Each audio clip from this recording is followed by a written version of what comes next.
Buenas pessoal, sejam todos bem-vindos ao canal Dimensão Literária. Será que eu posso ler Stephen King sendo cristão? Com relação a esta pergunta que está na miniatura desse vídeo, eu vou tentar respondê-la dando a minha opinião. E eu trouxe esse conteúdo aqui pro canal porque esta pergunta que está na miniatura foi uma pergunta feita por uma inscrita aqui do canal. A Nayara escreveu um comentário com o seguinte texto: Eduardo, você é cristão? Acho que sim, porque leu C.S. Lewis. Se for, me fala uma coisa, porque eu sou. Qual a sua visão sobre lermos King? Morro de vontade, mas tenho receios por ser cristã. Li Carrie, mas quero muito ler It, a Coisa. Pela Amazon mostra que O Crepúsculo e a Aurora é o quarto livro da sequência, dá uma olhada lá. Antes de mais nada, muito obrigado, Nayara, pelo teu comentário. E antes de mais nada, pessoal, não se esqueça de se inscrever no canal e curtir esse vídeo para ajudar o canal a crescer aqui na plataforma. Se você quiser colocar aí algum comentário, eu adoro ler os comentários que vocês escrevem nos vídeos, eu interajo com quase todos e alguns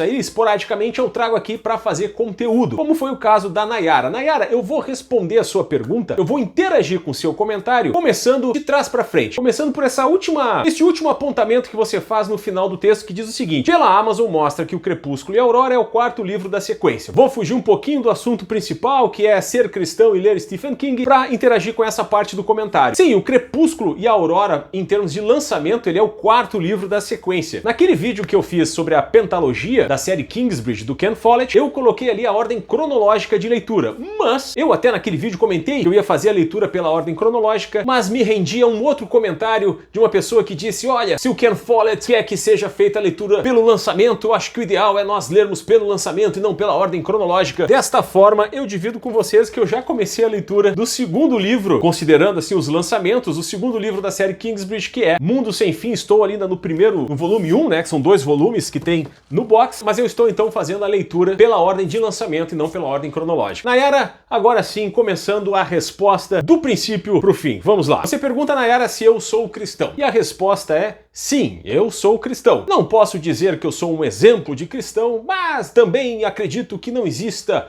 um cristão perfeito. Lembra daquele livro que eu fiz recentemente, a resenha leiga, A Coragem de Ser Imperfeito? Não existem pessoas perfeitas. Também acredito que não existam cristãos perfeitos, completos. Ser cristão é um movimento que não termina nunca. Nós estamos todos os dias exercitando, evoluindo nesse sentido, e jamais, acredito eu, que na Terra estaremos completos. É muito difícil você encontrar alguém que seja um exemplo legítimo de um cristão verdadeiro, que siga todos os princípios de Cristo, ipsis literis, que segue todas as regras. Eu, particularmente, não encontrei ninguém que seja assim, esse exemplo de fé e exemplo de boas atitudes. Mas, como eu comentei, é um caminho, né? Essa questão de ser cristão é um caminho que a gente percorre. Sim, eu percorro esse caminho. Tento aqui ser o melhor cristão possível que eu consigo ser, mas não posso dizer para vocês que eu sou um exemplo de cristão. Mas sim, eu sou cristão, eu creio na existência de um ser divino, um arquiteto do universo, do espaço-tempo, do Criador do céu e da terra, em Jesus Cristo, em Deus.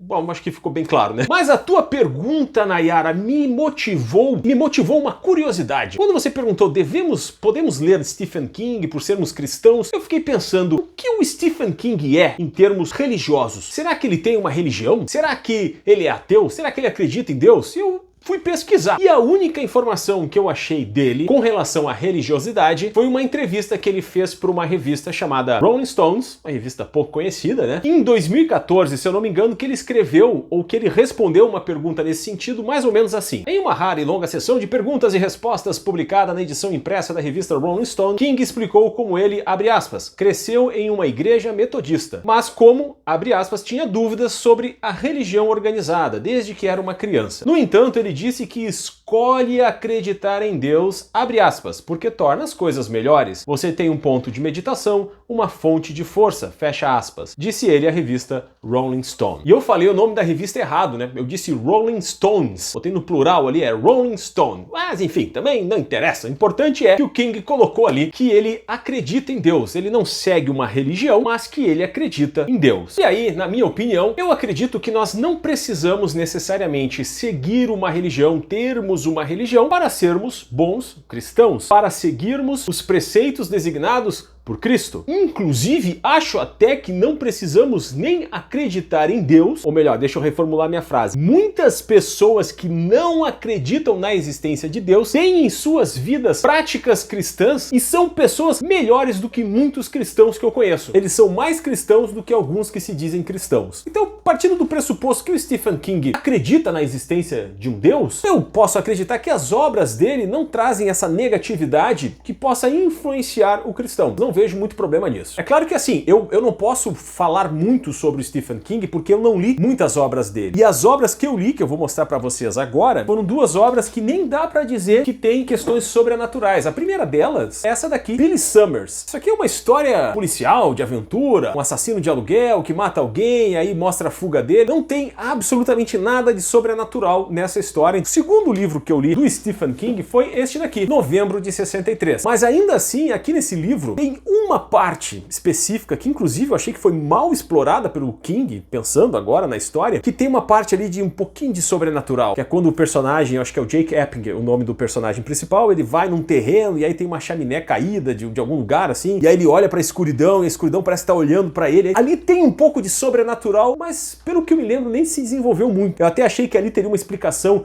do que acontece em alguns momentos da história, mas não teve. Então essas são as duas obras que eu li dele e não tenho, assim, muita experiência nesse King mais voltado ao maligno, né? Podemos dizer assim. Eu acredito que obras que serão um pouquinho mais aprofundadas nesse sentido, talvez essa daqui, Misery, não sei qual é o teor, mas me parece uma coisa um pouquinho mais macabra, podemos dizer assim. Depois tem esse aqui, O Bazar dos Sonhos Ruins, que se eu não me engano é uma coletânea de contos aqui de terror. Pela capa a gente já percebe que aqui vai ter muita coisa sobrenatural. Temos o famosíssimo livro do King, It, A Coisa, que eu já ouvi falar também que aqui tem uma questão de amizade, que eu já comentei no outro vídeo pra vocês. Não me parece ser também um livro muito focado no terror, então também não sei se vai trazer esse King tão sobrenatural. E tem este daqui que é A Dança da Morte. Esse aqui sim, eu acho que tem alguma coisa bastante assim envolvendo o sobrenatural, coisas inexplicáveis acontecendo, né? Temos vários corpos no chão. Eu acho que talvez nessas últimas obras que eu tenha mostrado pra vocês aqui, eu vá encontrar esse King mais do terror. Então, por enquanto, né, pela minha experiência literária com King, não vejo grandes problemas de seguir lendo os livros dele. Mas tem alguns pontos importantes aqui, Nayara, que a gente precisa levar em consideração. O primeiro ponto, Nayara, é que eu acredito sim que o nosso cérebro, ele é muito poderoso. Não só eu acredito, como eu sei que o nosso cérebro, ele é poderoso. E o nosso cérebro, ele é muito danadinho, digamos assim, para nos pregar peças. E a gente precisa ter muito cuidado com isso. Eu lembro uma vez, quando eu era pequeno, eu estava brincando no fundo de uma casa, de uma tia lá, tava lá brincando, era de noite, estava escurecendo assim, já tava mais na penumbra assim, eu tava sozinho. E eu lembro que eu olhei pro lado e eu vi a sombra de dois chifres. Dois chifrinhos. Eu digo, meu Deus, é o diabo está aqui, o que eu vou fazer? Não agi assim dessa forma, mas eu fiquei olhando para aquilo lá e disse, caramba, é o diabo. E aí quando eu fui chegar mais perto, porque eu tinha medo, mas eu tinha uma certa coragem, e é nesses momentos que a gente percebe que existe uma linha muito tênue entre a coragem e a burrice, eu fui chegando mais perto, e eu percebi que a sombra projetada na parede não tinha nada de chifrinho, eram dois prendedores de roupa que estavam no varal. Mas se eu tivesse a mente mais enfraquecida, eu com certeza teria saído dali contando pra todo mundo que o diabo tava ali. Sei lá, talvez eu não conseguisse nem dormir à noite pensando naquilo. Então assim, a nossa mente ela prega peças e a gente precisa realmente tomar cuidado para que a nossa mente não esteja enfraquecida ou que a gente enfraqueça a nossa mente para começar a pensar em coisa que não deve. Por que eu tô falando isso? Porque se você for ler os livros do Stephen King, e não só do Stephen King, mas de outros autores, se você estiver bem fortalecido, bem tranquilo, pleno, convicto das suas crenças, saiba que nada disso de ruim que tem nos livros ou em qualquer outra mídia, nada disso vai te influenciar. O livro é só um livro, é só uma história. É claro que se a gente colocar o poder da nossa mente naquela história, ela vai talvez aí nos prejudicar. Então, resumindo, Nayara, será que eu sendo cristão posso ler Stephen King? E não só Stephen King, será que eu posso ler H.P. Lovecraft? Será que eu posso ler outros livros que trazem esse assunto do sobrenatural, do terror? Será que eu posso me colocar à influência dessas histórias? A minha opinião é que não tem problema você pode ler esse tipo de livro, esse tipo de conteúdo, esse tipo de história, mas claro, sempre lembrando que é importante você ver se esse tipo de leitura faz bem para você. Se você perceber que lendo Stephen King, você de alguma forma está se enfraquecendo no caminho que você pretende seguir, também você não é obrigada a fazer a leitura desses livros. A gente, graças a Deus, tem uma variedade de literatura, de autores, de autoras, de conteúdos que não falam sobre esses temas. E se você não se sente segura para fazer a leitura ou para estar exposta a esse tipo de conteúdo, não faça. Nayara, eu espero que eu tenha ajudado você, que eu tenha colaborado para que você fique mais tranquila. Muito obrigado, Nayara, de novo pelo teu comentário. Muito obrigado por todos vocês que acompanharam esse vídeo. E já peço aqui uma colaboração de vocês. Escreve aí nos comentários o que vocês acham desse assunto. O que vocês acham do cristão estar exposto a certos tipos de conteúdos que talvez não sejam tão propícios ao cristão e à cristã. Escreve aí nos comentários. Muito obrigado pela presença de todos vocês. Que Deus os abençoe e até o próximo vídeo.